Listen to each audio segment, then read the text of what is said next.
Orang yang tidak ahli sunnah wal jamaah sidik-sidik hanya kembali ke Quran dan hadis. Betapa bahayanya itu, karena lafaz Quran dan hadis itu bagaimanapun itu lafaz yang pemaknanya bergantung para pakar-pakar usul fikih. Apapun baiknya tentang ahli sunnah wal jamaah, orang itu tidak boleh serius mempertahankan ahli sunnah wal jamaah, nggak boleh serius. Karena serius itu memancing perlawanan. Sehingga Nabi ngendikan inna hadzal dina matinun fa'ughilu fihi birifqin. Agama ini ideologinya mantap, logikanya mantap, maka kawallah dengan santai saja, yang rileks. Saya beri analogi begini, 2 tambah 2 itu kan 4. Perlu nggak kamu ngotot kampanye 2 tambah 2 4? Nggak perlu kan?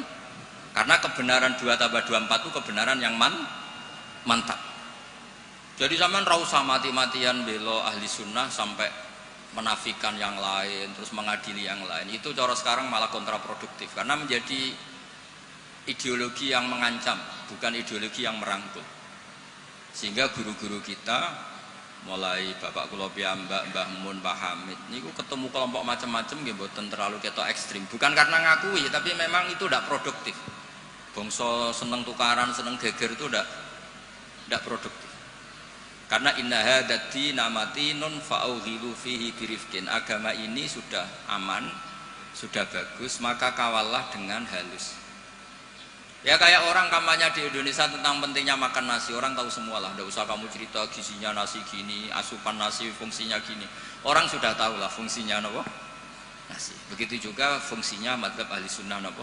Wal jamaah. Satu madhab yang sanadnya jelas, akurasinya jelas. Nah, saya tak cerita tentang sanadnya Mbah Hamid. Mbah Hamid dulu diantaranya tentu ngaji sama abahnya sendiri, Ki Abdullah. Karena itu sudah babul ilm, darul ilm, sudah komunitas ilmu. Di antaranya beliau pernah ngaji juga di Kiai Khalil Harun. Kiai Khalil Harun masih pernah mbah-mbahnya Mbah Maimun. Terus ngaji sama Mbah Dimyati di Termas. Mbah Dimyati itu adik kandungnya Kiai Mahfud At-Turmusi. Jadi kalau sanadnya Mbah Hamid pakai Termas ya Mbah Hamid, Kiai Dimyati At-Turmusi, lalu Mbah Mahfud Termas, terus Sohibul Anas Sayyid Abi Bakar Sato, terus Sayyid Ahmad Zaini Dahlan. Sayyid Zaini Dahlan ini gurunya Syekhona Khalil ketika mondok di Mekah. Jadi semuanya ketemu, termasuk Mbah Siddiq dulu ngaji, Mbah Siddiq sini, keluarga sini ngaji sama Syekhona Khalil, itu langsung ke Sayyid Zaini Dahlan. Ya. Bon nomor gimana? Oh, kesimpulan. Nah, kenapa sanad itu penting? Begini, saya beri analogi. Tag itu liar. Karena tag itu mau tidak mau harus pakai lafaz. Kata-kata itu bisa jami'un likulli afrodi. Ini sekaligus mukaddimah untuk ukhalnya Mbah Hamid. Makanya ketika Mbah Hamid dipuji sebagai pakar usul fikih, beliau juga ngaji Jamul Jama, itu saya senang. Karena di situ nanti ada taqyidul mutlaq bil muqayyad atau taqyidul am bil mukhassis. Saya ulang lagi ya, itu penting. Karena jika lafaz umum itu ditetapkan sebagai umum, maka akibatnya, saya ulang lagi.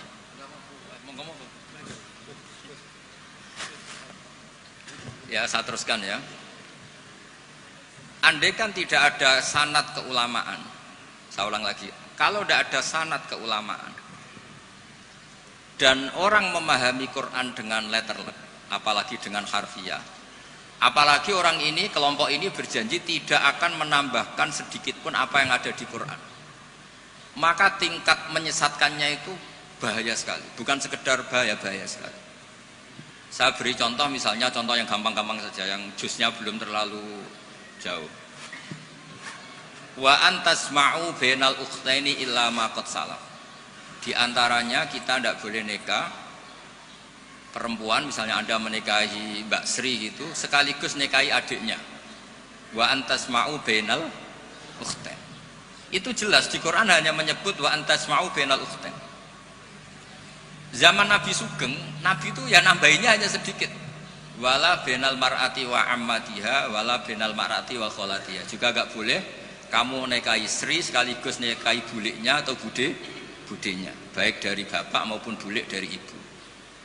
Berarti yang disebut Quran hanya bainal ukhtain Yang disebut hadis hanya bainal mar'ati wa ammatiha wa kholatiha, hanya dua orang, dua kelompok.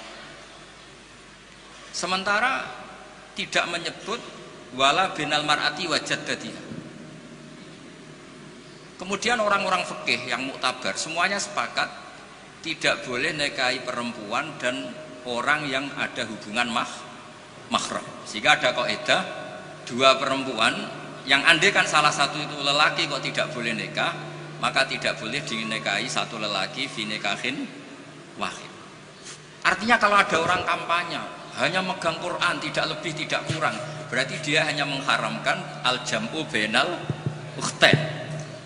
Itu betapa bahayanya dalam Islam. Terus orang nikah istri dan budenya, orang nikah istri dan mbahnya, mbah dan cucunya, kayak apa bahayanya. Mereka sudah pongah berkampanye tidak boleh menambahkan apa yang ada di Quran. Tapi barokahnya ngaji sama mas saya, termasuk tadi Mbah Hamid ngaji Jamul Jame, di situ ada kaidah ilmu namanya balaghah. Wala wa antasma'u bainal ukhtain tu mimba bi itlaqil ba'di wa iradatil kul. Jadi atau itlaqul juz wa iradatil kul. Yang disebut hanya sebagian, tapi yang dimaksud semua perempuan yang ada hubungan mahram itu tidak boleh dinikahi fi waqtin wahid. Nah, hal-hal seperti itu kan kayak keren. Orang kampanye kembali ke Quran, tidak mengurangi dan tidak menambahi. Tapi terus kayak apa bahayanya ketika orang hanya berpegangan wa antasma'u bainal ukhtain. Maka ciri utama ahli sunnah itu maknani Quran dan hadis itu berdasar sanad. Ya seperti yang saya terangkan tadi. Kalau saya misalnya saya ngaji Mbah Mun ngaji Mbah Karim ngaji Syekhona Khalil, Mbah Hamid ngaji Mbah Dimyati, Termas Mbah Dimyati ngaji Mbah Mahfud ngaji Sayyid Abi Bakar Sato, Sohibul Li'anah, beliau ngaji Sayyid Zaini Dahlan. Atau di sini keluarga besar Mbah Siddiq kalau pakai buyut-buyut misalnya Mbah Siddiq ngaji Syekhona Khalil, ketemu di Sayyid Zaini Dahlan terus sampai Syekh Utsman Ad-Dimyati sampai Rasulullah Shallallahu Alaihi Wasallam. Nah, pemanaan ini penting. Lafadz itu nggak boleh mengikat. Makanya kata Ibnu Hajar Al-Asqalani, jika Anda terikat oleh lafadz, orang basuh wajah tidak sempurna itu nggak apa-apa, tangan yang nggak sempurna nggak apa-apa. Karena yang ada itu wailun lil aqabi minan nar. Basuh polok yang tidak sempurna di hadits Nabi itu neraka, tapi Nabi tidak ngendikan wailun lil yad minan nar. Wailun lil wajhi minan nar. Nah, ini kalau di usul fikih disebut mimba biwaqi'ati ainin.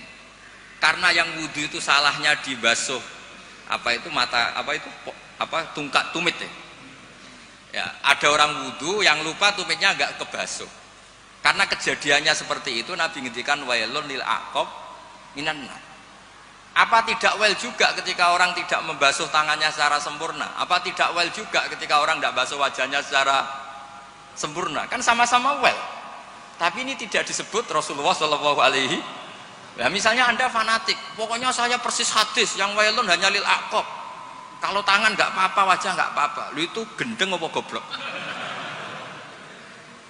Wes goblok kampanyane, saya berpegangan hadis orisinil kata Pak Idris, tadi asli katanya. Nah, jadi bahayanya baca hadis tanpa ilmu usul fikih kira-kira seperti itu. Ada misalnya tak beri sekian contoh, nak sama Rafaham ya kebangetan. Tadi sudah dua ya. Normalnya dua itu sudah pinter. Ini terakhir contohnya ketiga. Layak dil qadi wa huwa ghadban. Orang itu tidak boleh bikin keputusan penting, apalagi seorang qadi. Nak kepengen nyebut Gus Yusuf apalagi wali kota. Ini kemarin sebelum jadi wali kota perjanjian, Gus jenengan wali beneran, saya ingin wali kota saja. Ini keluarga kiai tapi cita-citanya sederhana. Jadi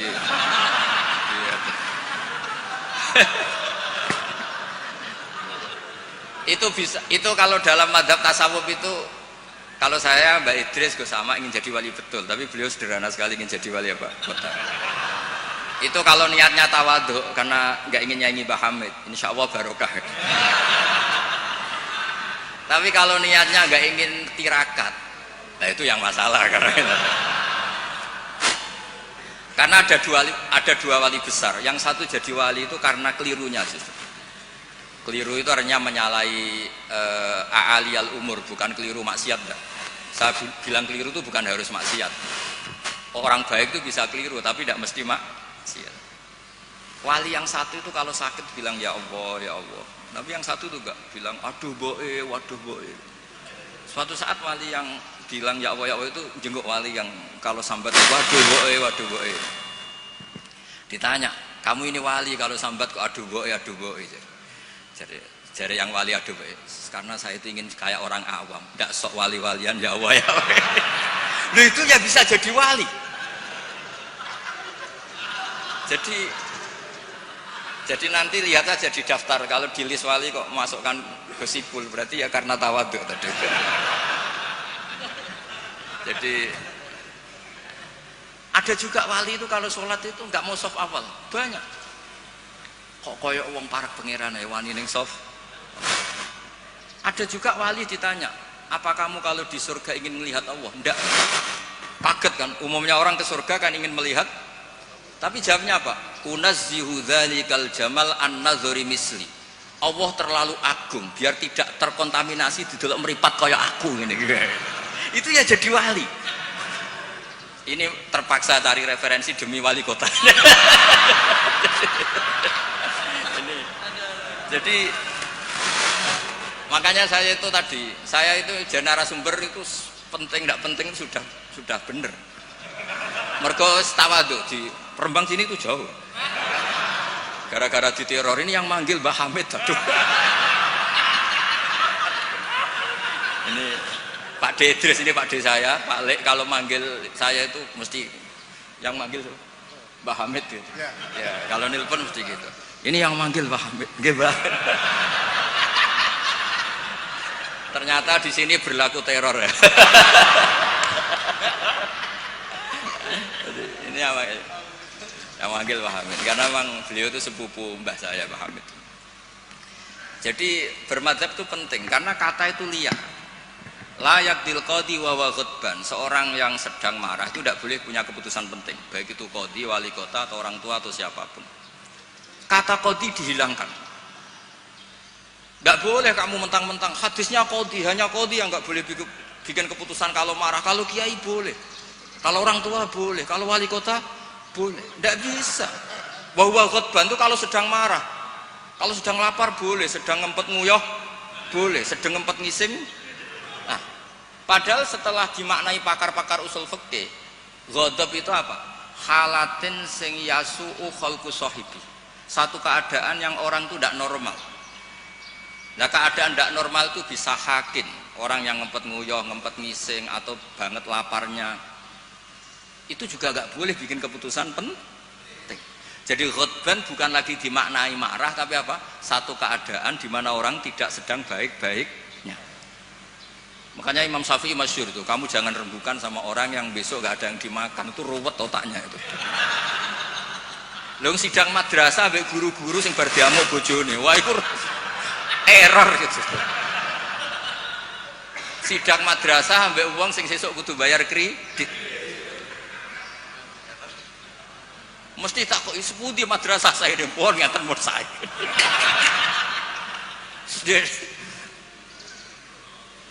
Akhirnya kata ghadban tidak sebagai ghadban. Qadhi juga tidak sebagai qadhi. Fatta sa'a bisa babil fahmu. Ijtihad itu menjadikan logika menjadi luas. Nah, orang yang tidak ahli sunnah wal jamaah sidik-sidik hanya kembali ke Quran dan hadis. Betapa bahayanya itu, karena lafaz Quran dan hadis itu bagaimanapun itu lafaz yang pemaknanya bergantung para pakar-pakar usul fikih. Nah, usul fikih ini yang ngerti. Ini kalau di balaghah bab ini kalau di ilmu lughat begini. Nah, kira-kira seperti itu madzhab Ahlussunnah wal Jamaah. Makanya saya di sini pernah baca kitab ini berkali-kali, juga ada kajian khusus sama keluarga Gus Hakim, Gus Kikin yang sekarang pengasuh di Tebu Ireng. Saya juga pernah istifadah sama Mbah Mun dan berkali-kali juga pakai kitab Risalah Ahlussunnah wal Jamaah. Kenapa kita harus bermadzhab? Saya beri contoh betapa bahayanya tidak bermadzhab. Misalnya begini, saya beri contoh yang gampang-gampang saja. Sholat itu kan madhep kiblat. Oke, madhep kiblat. Tapi kita tahu madhep kiblat itu apa? Ya mu'dhamu sholat. Karena nanti kalau kena cangkem melek, lah nak sujud madhep di. Untung sama ndak tau mikir kan. Jadi baru makanya kadang kiai seneng wong goblok, mergo nek diterangno ora mikir. Sajane salat madhep kiblat ya pas ngadeg tok, lah pas rukuk mek sujud. Tapi baru kayak goblok do ora takok. Jadi goblok ku ya penting, mare ngenakno kiai lah. Jadi wong ora kakean. Wong ora kakean tok. Mulane sampean nak takok, kiai ku kok kadang seneng santrine goblok timbang sing pinter, kowe ora ora rasane dadi kiai. Ruwet. Karena kena wong pinter itu ya rodok repot. Nah, setiap bahasa itu mesti merujuk ke mu'dzamul amri, tema utamanya. Sehingga Nabi kalau ngendikan ya al-hajju arafah. Apa haji itu tidak ada tawaf, apa haji itu tidak ada sa'i. Tapi kok Nabi ngendikan al-hajju arafah, mu'dzamul haji arafah. Nah, bahasa-bahasa seperti itu andaikan orang nggak ngerti usul fikih terus maknani al-hajju arafah, sementing wis ning arafah. Nah, iya. Itu kan yo ribet. Jadi intinya itu apapun teks yang Anda baca di Quran dan hadis itu pemaknanya harus ikut ulama. Nah kalau sampean tanya dalilnya apa Gus? Dalil yang paling saya mengenang dan tidak akan lupa ila yaumil qiyamah itu dawe Mbah Mun ihdinas siratal mustaqim siratal ladzina walam yaqulillah sirataka. Harusnya kan tunjukkan kami jalan yang benar, jalanmu ya Allah. Enggak, tapi Allah ngendikan siratal ladzina an'amta alaihim.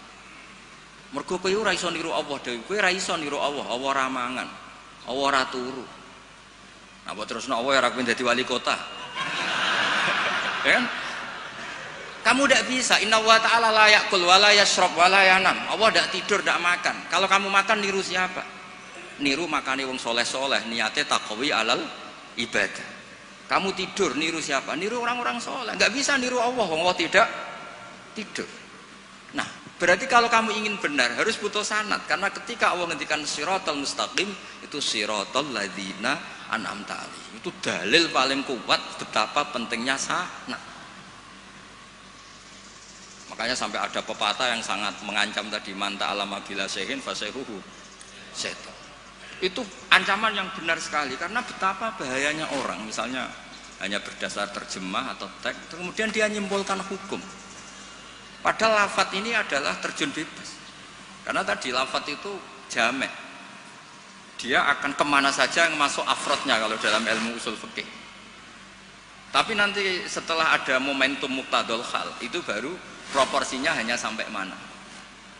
Misalnya sampai lihat Syekh Nawawi Al-Bantani, faktulul musyrikina, bunuhlah orang-orang musyrik. Itu ayatnya akan ekstrim, misalnya haitsu wajadtumuhum, kapan saja kamu menemukan mereka. Tapi sampai lihat di Syekh Nawawi, al musyrikin ayna kitsina khosotan, yang melanggar perjanjian, atau al muharibin, yang merangi kamu. Tidak semua orang musyrik kamu boleh kamu perangi, karena ada musyrik-musyrik yang wa in janahu lisalmi fajnah laha wa tawakkal ala. Lafadznya umum tapi harus proporsional. Kalau sampean contoh ini gak paham, tak kayak contoh yang paling mesti kayak paham. Nah, paham kebangetan. Kamu kalau istri kamu sedang seneng-senengnya, wes sama sampean karep opo tak turuti. Opo wae? Jebule terusin, aku ben wayoh, Dik. Terus, yo ojo iku. Jare opo wae kan gitu. Ya kan? Jadi semua lafadz ma min amin illa wa yukhassas, tidak ada kata am kecuali yadkhuluhu takhsis, kecuali ada takhsis. Misalnya kamu seneng sama istri, wis adik kemana-mana berdua, kowe apa nak ngising berdua. Jadi lafadz-lafadz, nah ya artinya kalau ada lafadz umum ning Quran hadis mesti ada mukhassis. Ma min amin illa wa yadkhuluhu takhsis. Sama seperti di tafsir Jalalain, innallaha ala kulli syai'in qadir, tidak memasukkan yang muhal. Tidak boleh ada pertanyaan gini, ayak diruwahu ta'ala ayyud hibadatahul aliyah, apa Allah mampu menghilangkan zatnya yang agung? Ya tidak boleh, kudroh hanya tata alaku bil mumkinat, tidak boleh kudroh ta'aluk sama muhal. Apa Allah kuasa menjadikan 1 ditambah 1 itu 13? Ya Allah kok bocah goblok. Tidak bisa, kudroh itu hanya ta'aluk sama yang mungkin. Karena Allah ala kulli syai'in qadir, ala kulli syai'in qadir, wali kota ya iso dadi nabi, ya repot. Ya ora iso ditutup. Iku sebarang mokal. Paham ini? Yus ngono iku ahli sunnah wal jamaah. Nek pinter nganti ngono iku ahli sunnah wal jamaah. Mbon iki deal ya. Ya mbon.